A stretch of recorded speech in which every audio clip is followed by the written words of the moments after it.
Hello and welcome to Mind Shifters Radio. I'm Tim Hayes. I'm your host for the first hour. And today is Monday, April 7th, 2025. As always, we're grateful to everyone who's joining us here today, whether you're listening live or through the archives, as we spend another couple of hours teaching and supporting people in using some of the most powerful, effective, efficient, and accessible tools I've ever encountered.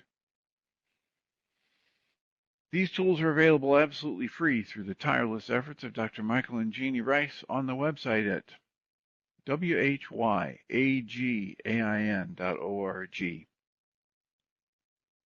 If you go to that website and click on the two words that say Start Here in the upper left-hand corner, it will take you to a page where you can download and read Chapter 24 of Dr. Michael Rice's book. His book is titled, Why Is This Happening to Me Again? And that chapter of the book contains a narrative description and explanation of the primary tool in this work. That tool is called the Reality Management Worksheet, sometimes called the Reality Management Wake-Up Sheet. And it's a tool I've been using to great effect for over 20 years now to improve the quality of my life and of most of my relationships, and to turn any negative emotional experience I have into part of the infallible guidance system that each and every one of us has been given. You can also download the actual worksheet process itself. It's a simple PDF file. Click the link, download it, print it off, copy it as often as you'd like, and use it over and over again absolutely free. You can also download a whole host of audio files of shows just like this one where people have been stepped through that worksheet process. And if you choose to listen to them even repeatedly, it can serve as a powerful tutorial for you to help you get maximum benefit from these tools in the shortest amount of time possible. You can also go to your App Store and type in the three words Heartland Aramaic Forgiveness. And if you choose to do that before you're done typing the word forgiveness, you'll see the glowing heart icon. If you tap on that, it will let you download a completely free and private app that contains the Reality Management Worksheet. It contains an abbreviated version of that worksheet process, and it contains a copy of the Dragon Klingon game, which is a wonderful way to introduce these tools to even younger audiences. We help people do all of that soon and often, primarily because it tends to improve the quality of people's lives the more they actively apply these tools in their lives. And secondly, because it tends to prompt comments, questions, answers, and testimonials. If you have any of those to share with us, you can email me at tjh@mindshifters-academy.org, or you can email Jeannie at jeanie@whyagain.org. That's whyagain.org. And if we get a comment or a question from you, we'll address it on the internet show, and then as time allows, send you a notification about what day and time that occurred so you can listen back to the archive for your feedback or input. And if you're listening to us on the internet at live.needle.com/mindshiftersradio, we're grateful. We're glad you're here. Glad you're choosing to spend some time with us. However, from that position, you're not able to type a comment into the app or tap the phone icon and talk to us voice to voice. If you'd like to do that, you need to download the Needle app from your app store. And once you do that, open it up, log in, answer some questions. It will give you the opportunity to either speak to us voice to voice or type a comment into the app, and we can have some interaction that way. So, plenty of time for comments and questions. We had somebody do a worksheet start to finish on Friday with some technical difficulties, so it took the entire time, but it seemed to be quite productive. If you have comments or questions about that, about the worksheet process, that we call the Reality Management Worksheet, or any of the other worksheet processes that Michael and Jeannie offer on their website at whyagain.org, please let us know. That's the primary reason for us to be here, is to be of service, and answering these questions and expanding your capacity for using these tools in an effective and efficient manner is the biggest reason we're here. I'm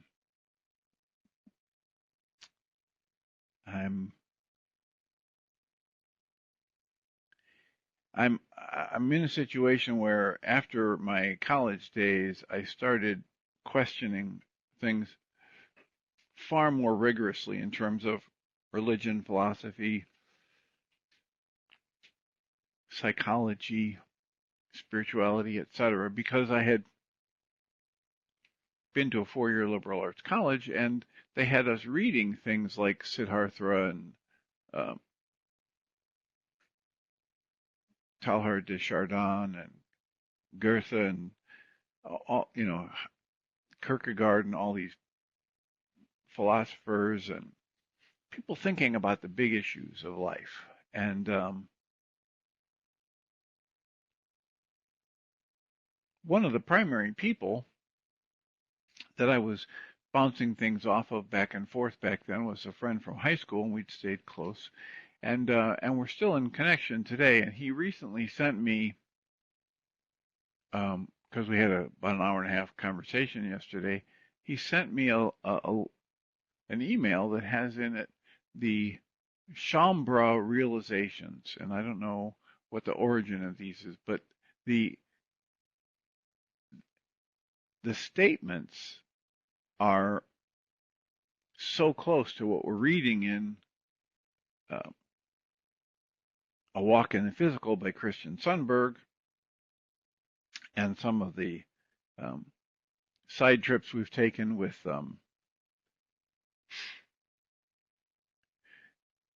the book How Emotions Are Made by Lisa Feldman Barrett.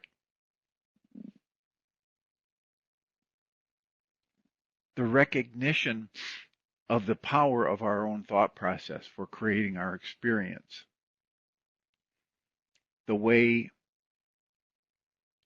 all these books that, whether it's Way of Mastery or Course in Miracles or Course of Love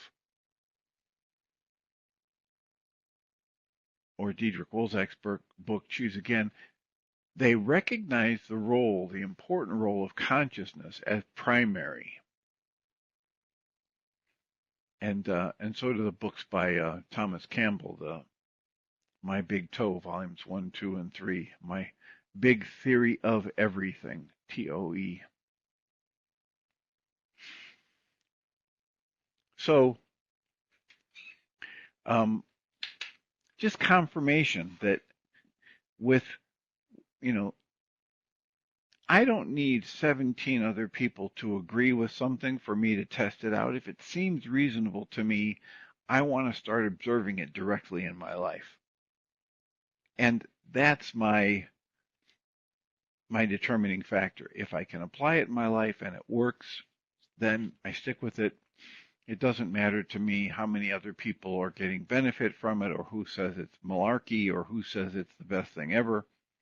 I'm not listening to people because of their status in the culture. I try to listen to the content and the tools, and when I apply them in my life, if they work, I do more of it.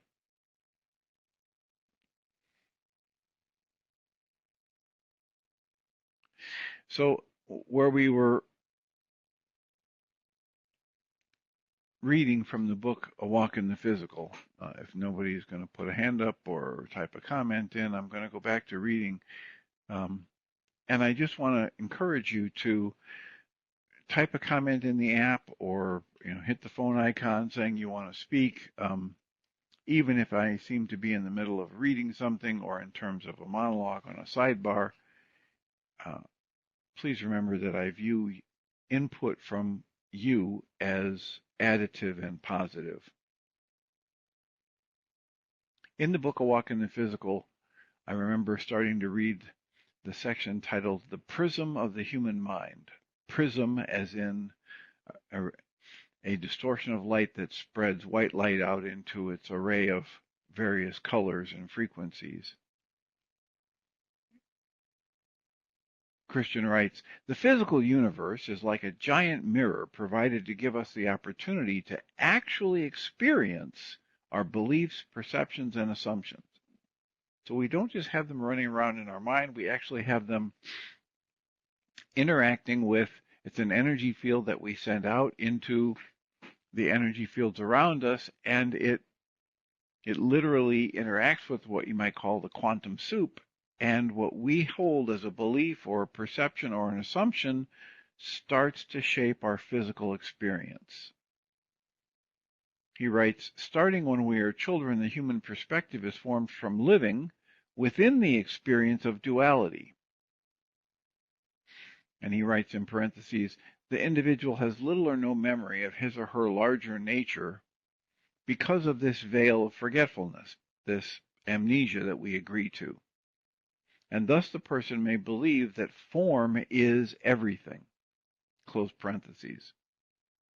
All ideas, all objects, all sense data that we call form, these are not fundamental.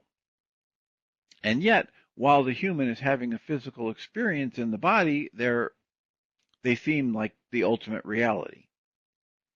The human mind then understands its entire world from the viewpoint of those forms that it bought into over the course of its local experience. So if I'm raised in a family that thinks, everybody from another country is bad and wrong and evil, I'm probably going to believe that, unless or until I grow up and have some experience with somebody from another country that's directly contradictory to that.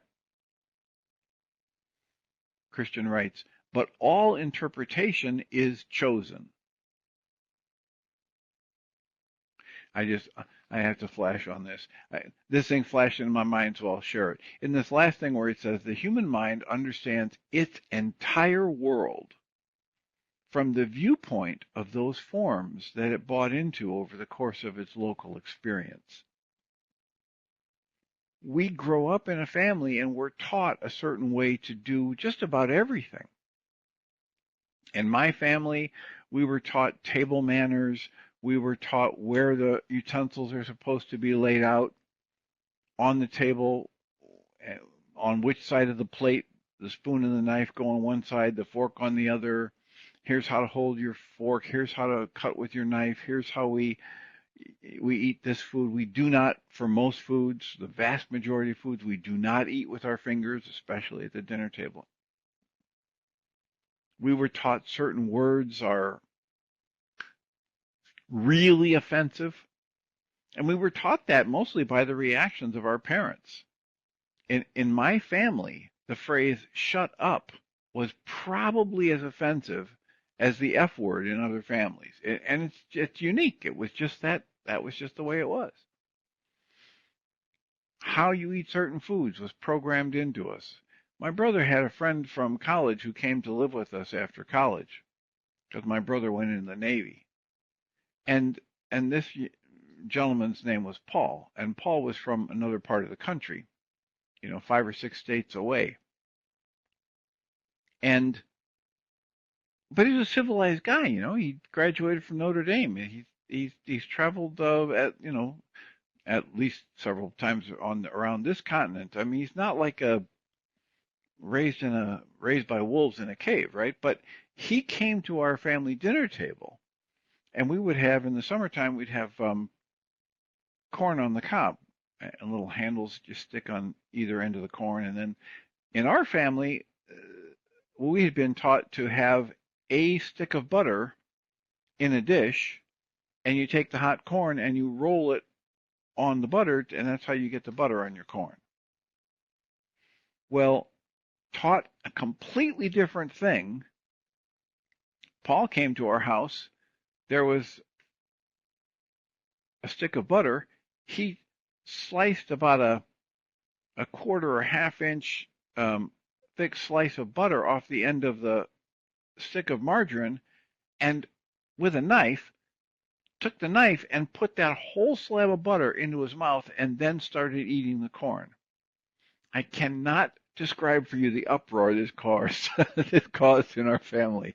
And so this is what Christian's talking about. Like, this is such a big thing. How do you uh, who's the author of One Fish Two? Dr. Seuss wrote a book about, do you butter your toast butter side up or butter side down? Do you eat your toast butter side up or butter side down? And we have wars over this kind of thing. So the human mind understands its entire world from the viewpoint of forms, but it says here, form is not fundamental. Consciousness is fundamental. And what we're trained to think about these different experiences of form, what the way of mastery would call the intellect, is being shoved full of trivialities. Well, this is it. Do you eat your bread butter side up or butter side down? Is a triviality. How do you put the butter on the corn, or do you put the butter in your mouth and then eat the corn? It's just trivial. But we are taught that it's so important.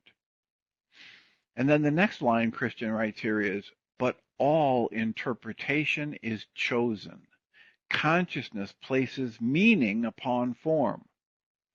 Well, Course in Miracles says, I have given this situation all the meaning it has for me. We are always creating the meaning, and therefore the impact on us of whatever unfolds in the world of form. He goes on and writes, the forms of our physical universe are neutral, and they do not possess an inherent charge. Yes, as beliefs are established, those beliefs become assumptions that appear to be fundamental characteristics of reality itself. Our deepest beliefs become invisible to us. We experience them and then experience reality as exactly what it's like to be one of those who has these beliefs, even if the beliefs are not consciously visible. And so here's an essay he has on this, Growing Beyond Belief. It's essay number 52 in the book, and he writes, no matter what the belief, people will tend to find data to support it. In fact, over a lifetime, we tend to assemble complex fortresses of data to support what we already believe. As we do this, most of us believe that our viewpoint is, quote, true, close quotes, and that others' viewpoints are false, or at least not quite as correct as our own. Furthermore, many believe some forms, whether it's ideas, beliefs, identities, or actions, some forms are inherently good and others are inherently evil. To those who are so deeply accustomed to living in a universe of duality, this can seem absolutely natural. At the deepest level, there is fundamental truth. But that capital T truth transcends all of the form of the physical universe. It transcends all of the ideas, all of the words, all of the beliefs, all of the objects, all of the contrast. While there is no word that can name it, since words are also from the level of form, perhaps we can attempt to speak to that capital T truth and what it is by using this one simple word, capital L-O-V-E, love. While forms themselves are not innately good or bad, since a consciousness must always assign meaning to them in order for them to have any meaning, the movement of consciousness through intent does either align more closely or less closely to capital T truth or to capital D, divine, capital L, love. This is why it's so very important to deeply explore the nature of our own motivations and to act from loving intent. Any loving intent aligns with capital T truth, rather than a fearful intent which temporarily does not align with capital T truth or love. Loving intent might also be described as selflessness, personal responsibility, humility, and acceptance. Loving intent includes the willingness to be wrong, to seek out truth, and to grow in the acceptance and service of others, even at the expense of oneself or at the expense of what one has previously believed. One of the main challenges is our beliefs tend to become invisible to us. They tend to appear to us to be assumptions about how reality actually is, rather than just beliefs. In other words, once our beliefs are set, the data arrives in a way that almost always appears to support the existing belief. In fact, the same data being utilized by different conscious participants in different ways seems to, quote, prove, close quotes, their point. We often don't think about spiritual growth in this way. Instead, we fight for the form.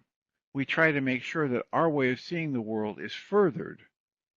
We worry about it, we fret, and fight to make the rest of the world adapt to the correctness of what we believe to be right. However, the correctness of belief is not what is universal, and it's not what this universe is about. We're here to develop the quality of our intent. So this line is kind of buried here in this essay. What are we here for? What's the purpose of our life? We are here to develop the quality of our intent, our intention. The quality of ourselves as truly loving and authentically loving beings. We are here to face our fears and to accept personal responsibility. We're here to actually accept and support one another. That truth, far more than any claim of form, and again, form is a thought or a belief or a perception, that alone, the idea that we are actually here to support one another, accept one another, to face our fears, to accept personal responsibility, to develop and improve the quality of our intention to be loving, that will further the plan of consciousness, capital C consciousness, source, capital S source, more than anything else. Can you choose to be loving in more and more difficult situations? Can you choose to source your awareness from the fact that you are a part of the one conscious mind?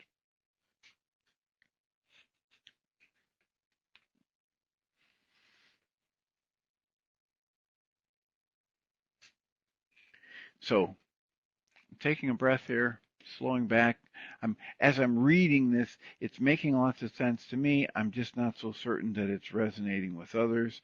We were reading from the book, page 28 on the book, A Walk in the Physical, and I thought I would take a sidebar to read about how our deepest beliefs become invisible to us.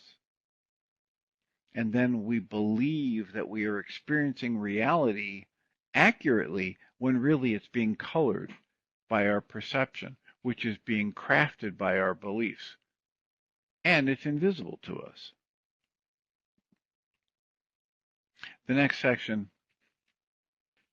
that Christian writes about is titled Fear and the Ego. And right before that, he talks about how the physical experience does not need to be one of somber seriousness. It can be one of joy. And I know people, man, I've been meeting them for over 50 years now in therapy, who would want to fight tooth and nail against this last statement.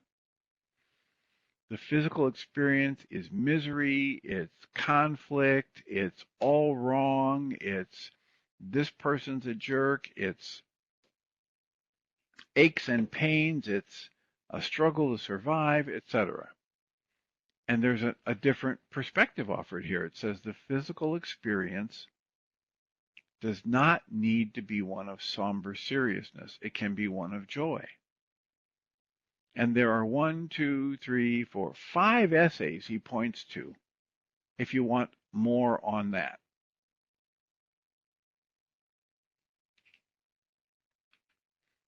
The first one in that list is the 9th essay in the book. And it goes right along with what Way of Mastery says at a number of different places in the book. Play, enjoy, laugh, sing, dance. That's what the Way of Mastery says over and over again, that the Creator thinks lovingly, playfully, with lots of joy, and you are an extension of that Creator. You're a part of that creative consciousness. So here's essay number 9 from A Walk in the Physical, titled, Don't Take Life So Seriously. And then there's a hyphen, it says, No one makes it out alive. And Christian writes, creation is a phenomenon rooted in joy. However, sometimes we do not experience physical life that way. When we adopt what he calls the veil and become physical, we become bound to this reality's rule set. That rule set includes having a body and having to meet all of its physical needs. We need things to protect us, shelter us, feed us. Since the objects needed to do so are physically important to us for our survival and for our ability to live full lives, then the control of objects, even by force, is constantly encouraged. The species that populate the earth have evolved over millennia in this, quote, kill or be killed physical, close quotes, physical environment, constantly seeking to take form from one or another for their own survival. So I have to,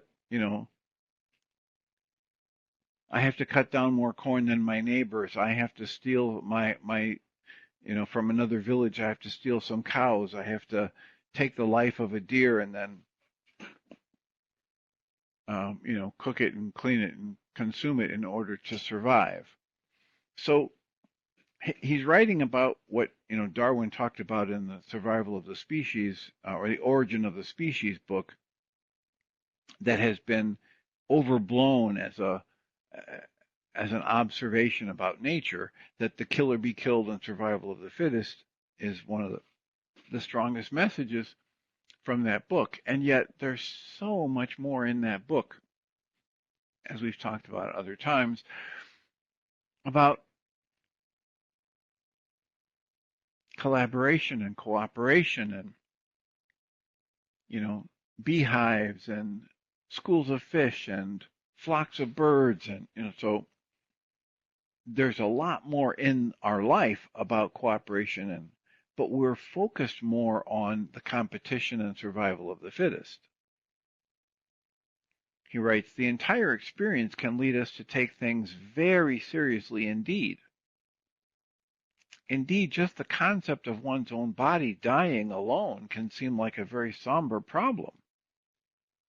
From the perspective of immortal, invincible spirit, the opportunity to experience such a messy, tough environment is a treasure.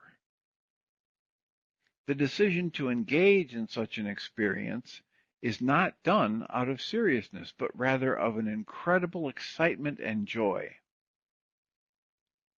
Every one of us knew the challenge we signed up for before we came.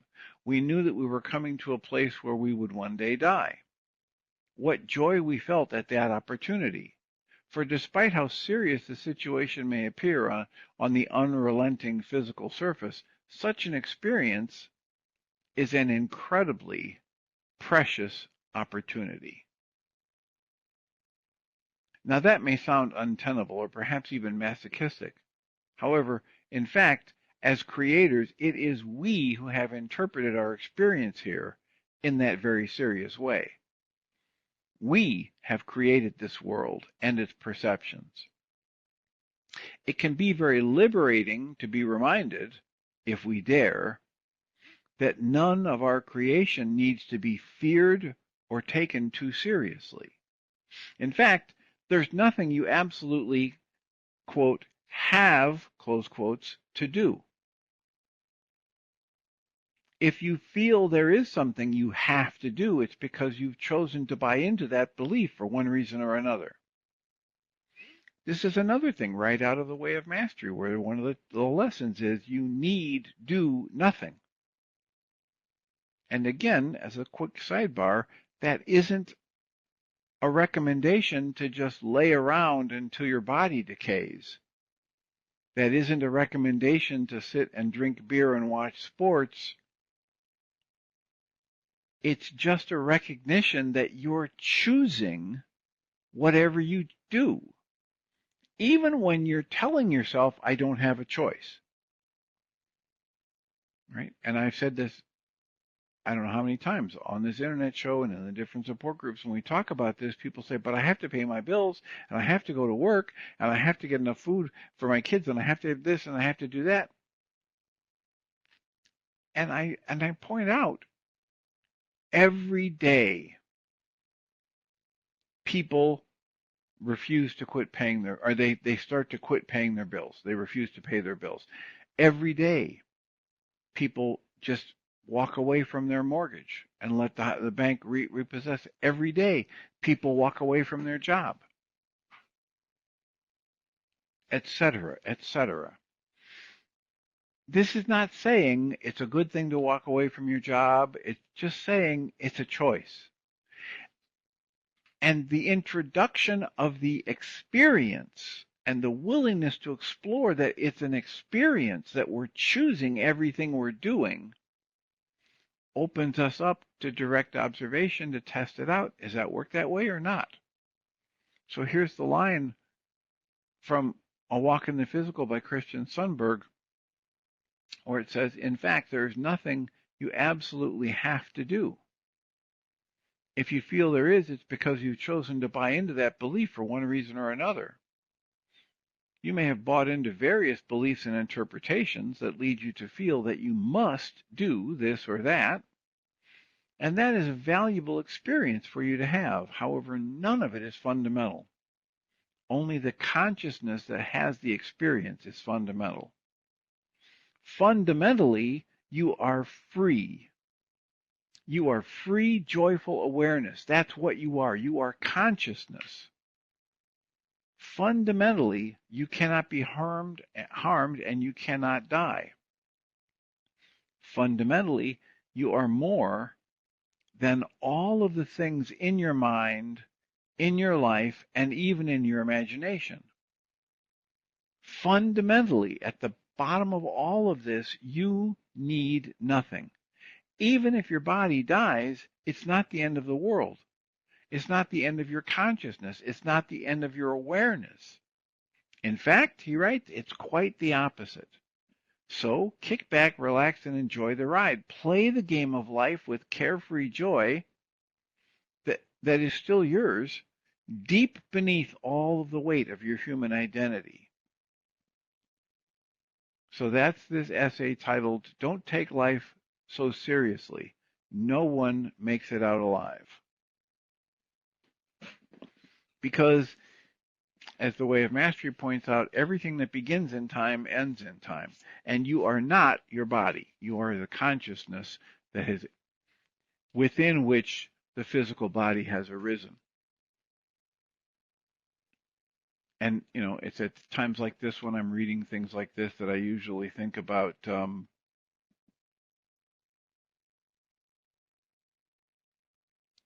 Bill Hicks and his writing on life is like a ride at an amusement park.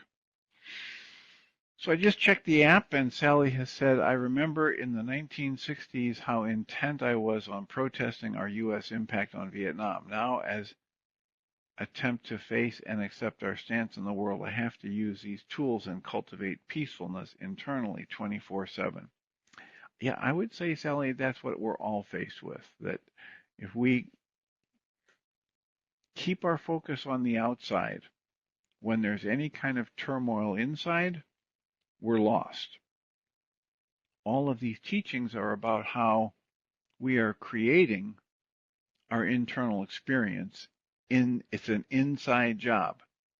So if I'm feeling any kind of upset, fear, bitterness, resentment, hurt, panic, and my focus is anywhere other than inside myself, I've just assured that I will never find a solution to my negative experience.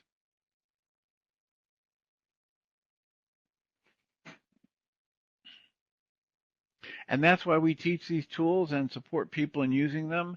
And that's why we have support groups 2 nights a week, Tuesday and Thursday, and we make it absolutely free. If people have internet connection, they can join us from wherever they are. Simply because everybody who has upset in them is creating that upset inside themselves. And if they're introduced to that concept and they can start observing it directly, and then they're introduced to tools that might help them change that internal process, then they can craft a more preferred lifestyle, life experience. The next section that Christian writes about is titled Fear and the Ego. Christian writes, the ego is the part of the self that wishes to protect the self as the individual is having the alien experience of separation. The ego is not a separate thing. It is an internal structure that arises as a response to fear. The ego seeks to relieve the individual from fear by attempting to reclaim power that seems to have been lost. In parentheses, he writes, but in fact was never truly lost, close parentheses. The ego's main activities include establishing belief, claiming false power, and justifying the self. The ego's main activities include establishing belief, claiming false power, and justifying the self. He goes on, fear occurs when the soul engages in experience of form that it has not yet fully integrated. Fear reflects an opportunity for expansion. Well, this makes me think of the Way of Mastery, where it says reactivity indicates the need for self-forgiveness, or removing from inside yourself whatever has led to a false belief, a false emotion, or a negative emotion, and a distorted perception.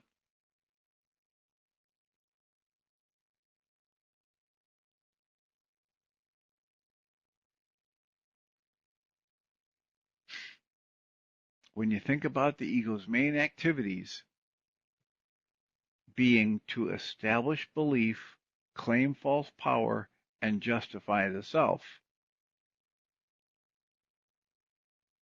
and that happens because fear arises when the soul engages in experience in form that it has not yet fully integrated. So every time I have fear, every time I have panic, one of the ways it's said in the Way of Mastery is it's an opportunity for me to bring new presence to energies that once defeated me. or that once generated fear in me. I haven't fully integrated this, and so it's an opportunity to try again, to understand that my consciousness, my true nature, is bigger than all of this, and there's no reason for me to fear. Christian writes, fear occurs when the individual buys into perceptions that are not in alignment with that individual's fundamental true nature. The individual's true nature is immortal, powerful, free, deeply loved, and connected to everything. Fear can only occur when the individual's identity becomes tied up within the forms of the local experience, this illusion of separation.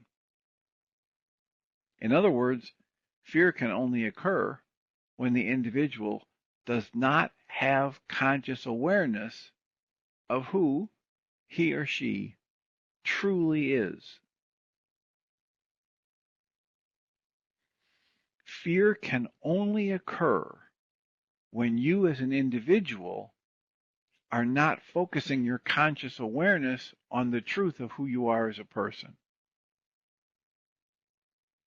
This is why Michael Rice talks about total, perfect, conscious, active, present love. This total, perfect, consciously focused upon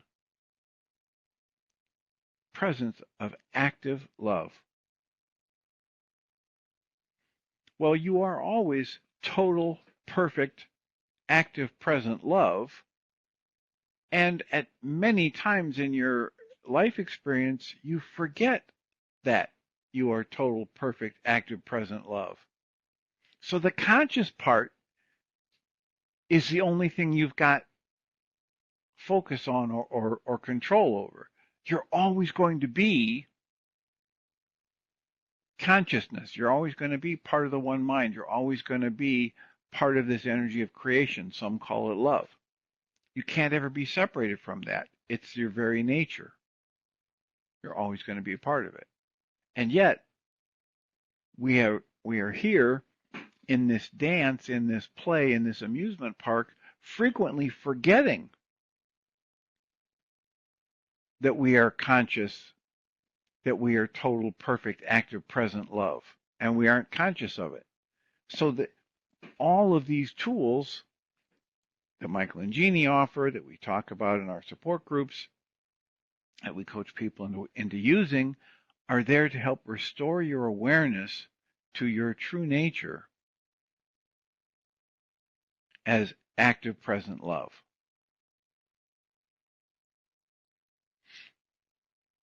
Christian goes on and writes, love, which is the truth, dispels all fear. Fear is not conquered by resisting reality or setting up divisions, but by willingly experiencing actuality exactly as it is. Fear wanes or vanishes as the individual fully allows all experience, as the individual experientially finds his or her true nature beneath the many stories of the local play that we call Earth. As fear is processed and overcome, capital L love and joy naturally expand.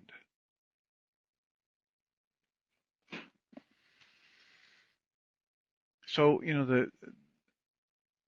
the reality management worksheet that Michael puts out starts at the top and says, your true nature, my true nature, all of us, our true nature is love. Our human life, our very being is this energy of creation expressing in form. Some call it love.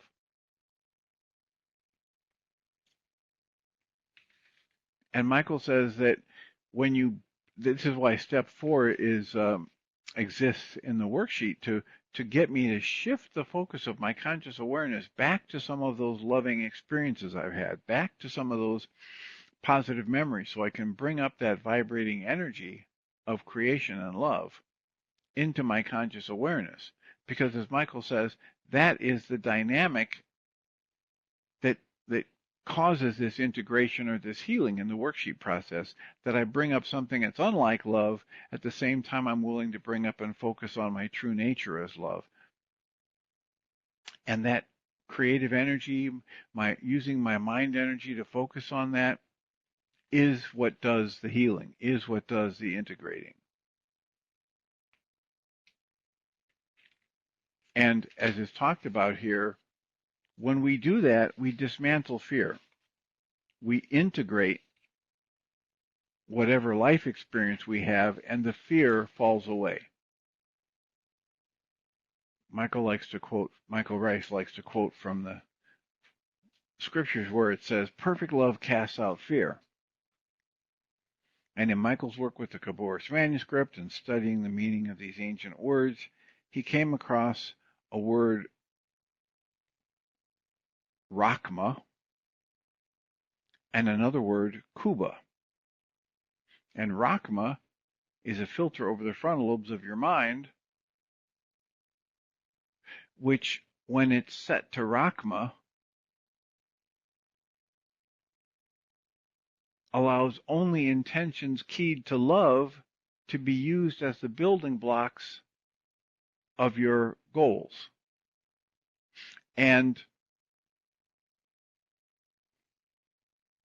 Khooba is a filter over the back end of the mind that, when it's set to Khooba, allows only perceptions keyed to love. Now, the other options are, for the filter over your mind, over the frontal lobes of your mind, it could be set to hostility or fear. And it has specific, powerful consequences whenever it's set to hostility, and it distorts your perception that way, or whenever it's set to fear, it distorts your perception that way. And the same thing with the filter over the back of the mind. It can be set to hostility or fear. So I can be training myself to see the world as a dangerous place, and then I will generate fearful responses.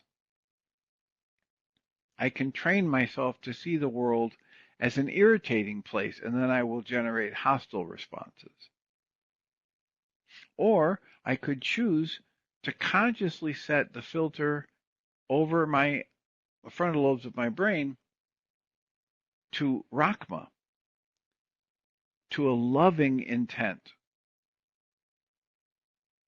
And when that happens, I start to see things through that filter of loving intent. I start to perceive, if I set Khooba, I start to perceive only the highest and best in what's going on around me, rather than these petty or negative interpretations. So if I set this filter over the frontal lobes of my brain to Rakhma, and the filter over the back of my brain to Khooba, now that's the state they call perfect love. And in that state, there's no fear. And that's exactly what Christian just described.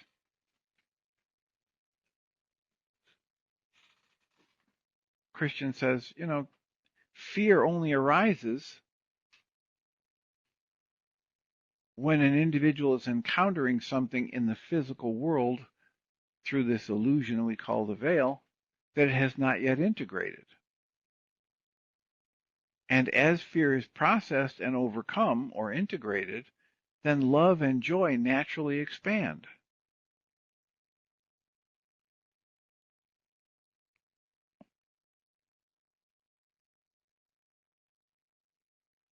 So if you're here like the rest of us, if you're searching for meaning in your life or answers to the question, why are we here? You might want to try on some of the suggestions from the book, A Walk in the Physical. Why are we here? We're here to expand our capacity to choose for love in more and more challenging experiences, physical experiences.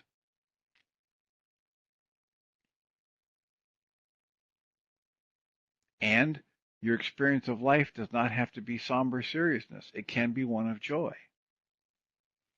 It can be like Bill Hicks says, that this whole experience could be just like a ride in an amusement park, and you don't ever, ever need to fear or get upset because it's just a ride.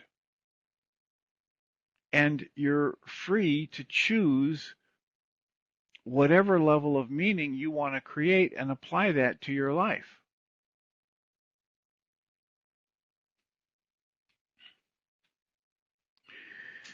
So we've got about 7 or 8 minutes for a comment or a question. Is this resonating? Is this raising distress? I almost started reciting a phone number. Sally writes, I forgive myself for ever buying into and sharing the illusion of separation. If Michael Rice were reading that, his comment would be, please don't ever forgive yourself. Forgive is a word which means to dismantle, to cancel, to shebag. And so please dismantle your dream of separation. Dismantle any negative thoughts about yourself or anyone else. Dismantle the judgments that lead to distorted perceptions.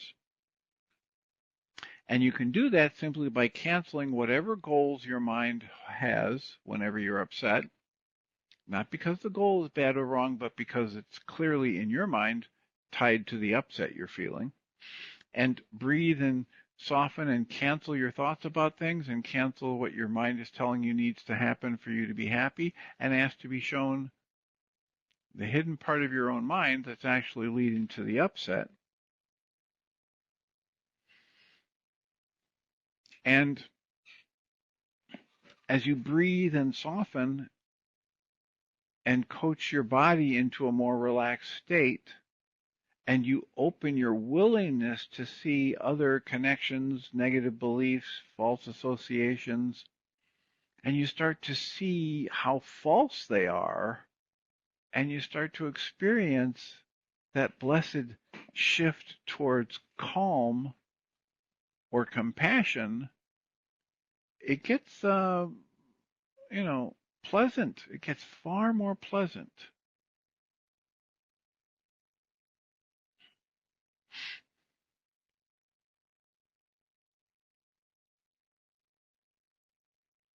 So Sally says, I will start reading A Walk in the Physical along with Way of Mastery, and then something Course in Miracles. Very good food for thought. Well, I'm glad you're finding it useful and good food for thought. That's one way to talk about our primary purpose for being here, is to stimulate thought and observation and to support people in moving into living from observation rather than living from belief or dogma or ritual. So we have just a few more minutes if somebody wants to type a comment or tap the phone button and talk to us voice to voice.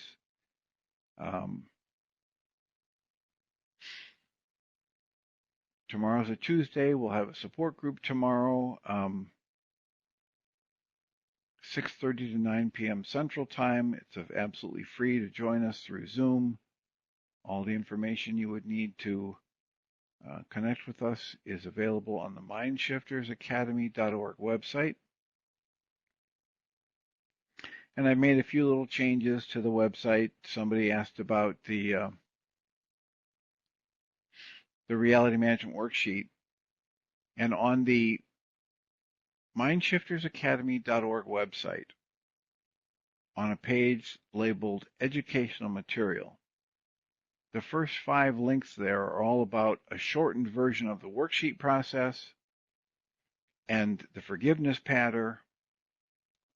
And now it actually has the audio file of me reading the 7-step version of the worksheet, because years ago somebody asked for that